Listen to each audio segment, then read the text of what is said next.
Ya, terima kasih Anda masih bersama kami di Seputar Aceh. Pemirsa, memiliki rumah layak huni merupakan impian bagi semua orang dan warga miskin Kampung Cotring, Kecamatan Simpang Mamplan, Kabupaten Biren.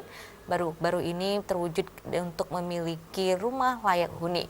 Dan sebelumnya direnovasi oleh Barisan Muda Umat Kabupaten Biren dan rumah reyok beratap rumbia dengan kondisi sangat memprihatinkan.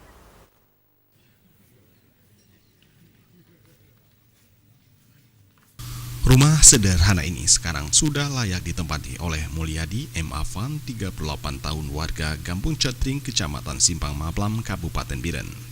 Pembangunan rumah baru ini melalui donasi yang dikelola oleh Barisan Muda Umat dari masyarakat Aceh di dalam negeri ataupun di luar negeri. Pembangunan rumah ini hanya membutuhkan waktu 11 hari. Dana yang terkumpulkan mencapai Rp23.910.000 dari 207 donatur. Sementara dana yang dibutuhkan sebesar Rp23.500.000. Sisa dari dana tersebut Rp410.000 akan digunakan untuk rumah bantuan 012 di Kecamatan Ulim, Pidijaya.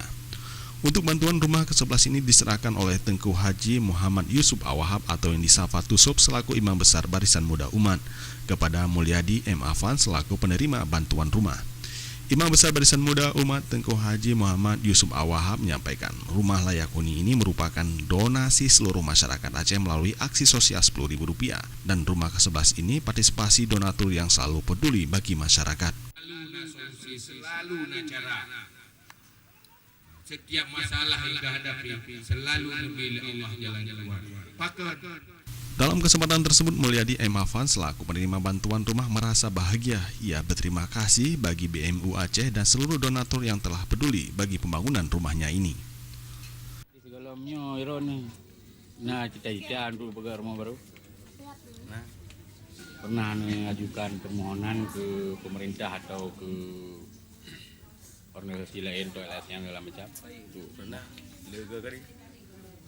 Tapi kipan Ana respon itu. Mulyadi memiliki 3 orang anak usia belia, hidup di bawah garis kemiskinan, memenuhi kebutuhan keluarga, bekerja sebagai pembakar kayu arang dan buruh tani harian lepas. Setidaknya bantuan rumah ini bisa berlindung dari panasnya sinar matahari dan dinginnya pada malam hari. Tim Liputan Aceh TV.